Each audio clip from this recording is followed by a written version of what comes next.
Good evening. This is the cardiovascular group. Today we'll be discussing the cardiovascular system and its purposes within the human anatomy. We'll be broken down into four segments. Me, Darren, will be doing the introduction of the cardiovascular system and its purposes. Lucilla will be doing the heart, its structures and functions.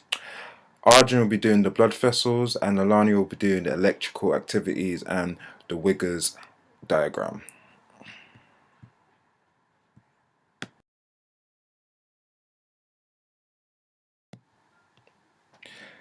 The cardiovascular system consists of the pulmonary and systemic circuits, which help to transport around nutrients, gases, and waste products.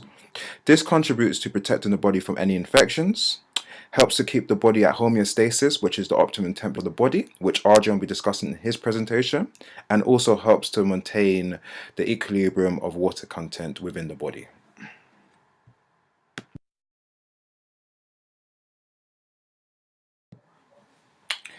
The first part of the cardiovascular system is the pulmonary circuit, which is constructed by the lungs, pulmonary veins, and arteries. The right side of the heart receives the deoxygenated blood, where the pulmonary system plays an integral part in pushing deoxygenated blood from the heart to the lungs, where it can be converted to oxygenated blood.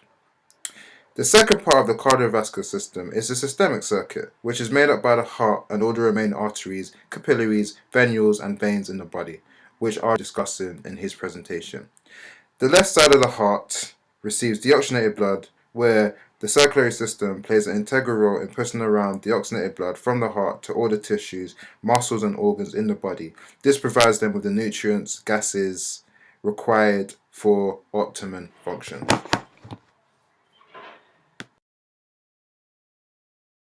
The heart. The heart is the most important organ in the body, and it plays fundamental role in playing all the tissues and organs. The heart is overlocated at the middle thorax, behind the sternum, in the center of the chest, between the lungs. Diagram: the heart is divided in four chambers: the right atrium, right ventricle, and left ventricle. Cava, one superior vena cava, an opening into right atrium, one pair of the right and one pair of the left pulmonary veins open into left atrium, and pulmonary and and one pulmonary aorta arise from right ventricle, and one aortic trunk arise from left ventricle. And it's divided in two portions by interventricular septum. On the red color is the membrane part, and the yellow is the muscular part of the interventricular septum. What type of valve present in the heart? Petroscope, mitral, aortic, and the pulmonary. The blood vessels present in the heart are artery, which include aorta and the pulmonary artery, and the veins, which include the superior vena cava, inferior vena cava, and the pulmonary veins. The heart walls are composed of cardiac muscle fiber, connective tissues, and tiny blood vessels. The heart and the main function of the heart is to pump blood around the body to keep us alive. Of the cardiac cycle.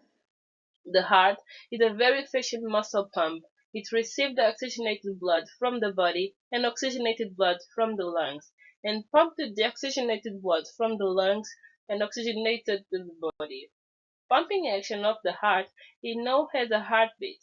They take about a second. The heartbeat continues day and night without a rest.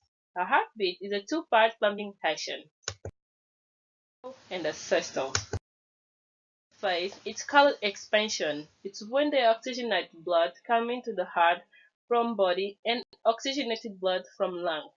On the side, it's called contraction. It's when the heart sends the deoxygenated blood to the lungs and oxygenated blood to the different part of the body.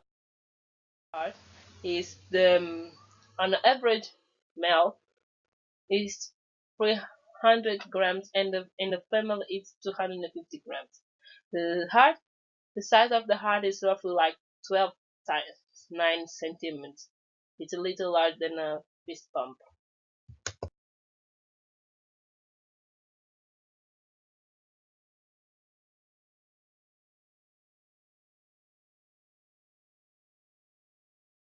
The diagram you see displays the structure of an artery.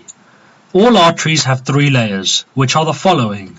The first, the intima, which is the inner layer which is lined with squamous endothelium, which is actually one cell thick.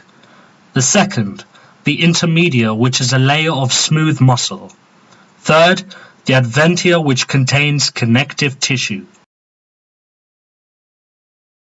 The aorta passes over the heart from the left ventricle and runs down in front of the backbone.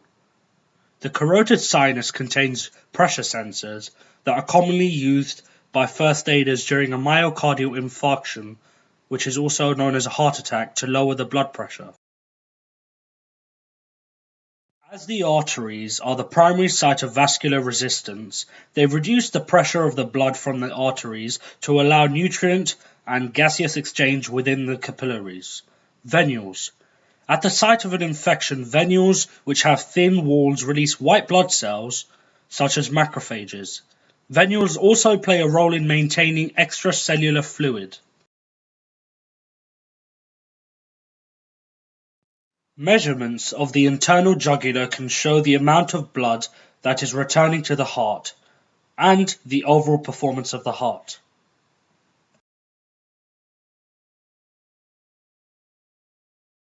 In a capillary network, the remaining tissue fluid is mostly reabsorbed into the capillaries, which then attaches to the venules.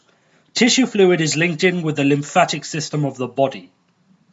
Vasoconstriction and vasodilation are associated with homeostasis, which is maintaining a constant internal environment.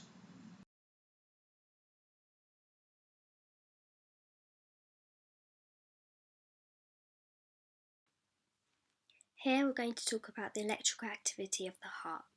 The heart generates its own electrical impulses and therefore is known as myogenic.